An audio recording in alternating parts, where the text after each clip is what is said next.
আজ আপনাদের সাথে পরিচয় করাবো ইন্ডিয়ার একজন সুপারস্টারের। এই ভারতীয় তারকাকে বিশ্বের সফলতম অভিনেতার সম্মান দিল গ্রিনিস বুক। অমিতাভ বা শাহরুখ নন, কিন্তু কিংবদন্তি অভিনেতা নতুন এক পালক যোগ করলেন তার মুকুটে।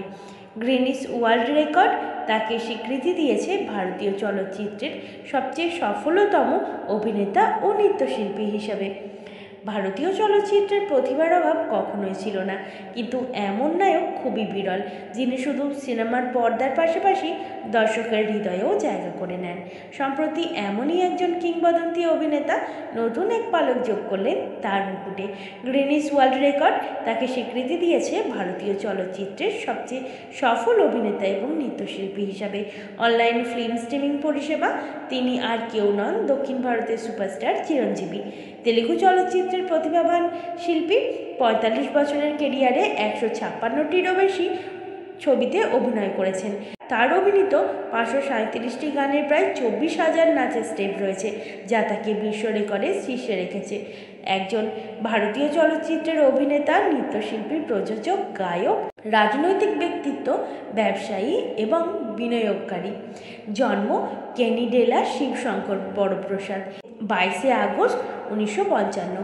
তিনি ভারতীয় চলচ্চিত্রের ইতিহাসে অন্যতম সফল এবং প্রভাবশালী নেতা হিসেবে বিবেচিত হন।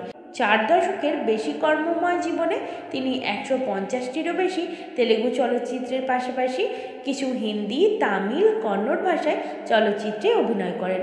চিরঞ্জীবী অন্ধ্রপ্রদেশ রাজ্যের সর্বোচ্চ চলচ্চিত্র পুরস্কার রঘুপতি ভেঙ্কাটাইয়া, ৩টি নান্দি পুরস্কার এবং আজীবন সম্মাননা সহ ৯টি ফিল্মফেয়ার পুরস্কার দক্ষিণ অর্জন করেন।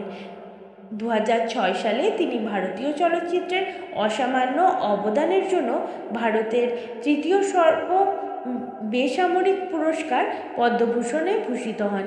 তাকে ২০১৩ সালের সিএনএন যার ভারতীয় সিনেমার চেহারা পাল্টে দিয়েছেন অন্যতম হিসাবে মনোনীত করেছেন।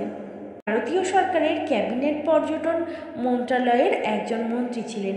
আন্তর্জাতিক চলচ্চিত্র উৎসবে প্রদর্শিত হয়েছিলেন। চিরঞ্জীবী চলচ্চিত্রতে অভিনয়ের জন্য ১৯৮৮ সালের ইন্ডিয়ান এক্সপ্রেস সেরা অভিনীত পুরস্কার এবং শ্রেষ্ঠ অভিনেতার জন্য রাজ্য নন্দী পুরস্কার অর্জন করেছিলেন। ১৯৮৮ সালে তিনি রুদ্রবাণী চলচ্চিত্রে সহ-প্রযোজনা করেন, যা জাতীয় সংহতির উপর শ্রেষ্ঠ পূর্ণদৈর্ঘ্য জাতীয় চলচ্চিত্র পুরস্কারে জিতেছিল। চিরঞ্জীবী ১৯৯২ সালের ঘোরানা মান্ডু ছিলেন প্রথম তেলুগু চলচ্চিত্র যা বক্স অফিসে ১০ কোটিরও বেশি আয় করেছিল। চলচ্চিত্রটি ১৯৫৩ সালের ভারতীয় আন্তঃরাষ্ট্রীয় চলচ্চিত্র মহোৎসবে মূলধারা বিভাগে প্রদর্শিত হয়। এটি চিরঞ্জীবীকে তৎকালীন সময়ে ভারতের সর্বোচ্চ পারিশ্রমিকপ্রাপ্ত অভিনেতা হিসেবে প্রতিষ্ঠিত করে এবং তাকে ভারতের জাতীয় সাপ্তাহিক ম্যাগাজিনগুলোতে কভার পৃষ্ঠায় তুলে ধরেছিল।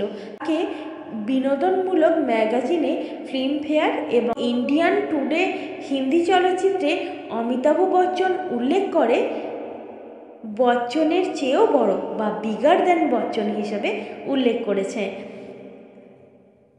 সংবাদ ম্যাগাজিনে দ্য ইয়ুক তাকে নতুন টাকার মেশিন বলে অভিহিত করেন।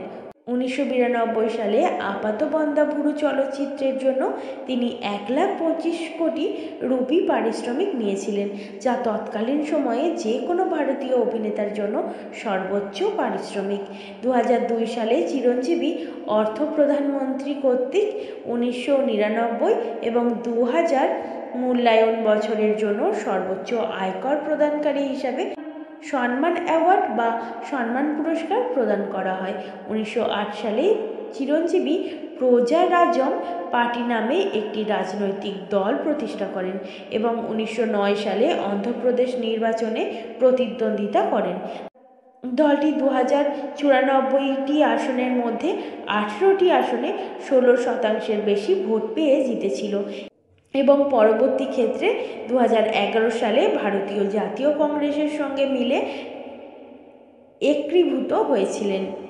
চিরঞ্জীবী 2012 সালের অক্টোবর মাসে স্বাধীনভাবে দায়িত্ব নিয়ে পর্যটন মন্ত্রী হিসাবে নিযুক্ত হন এবং 2014 মে মাস পর্যন্ত সেই দায়িত্ব পালন করেন।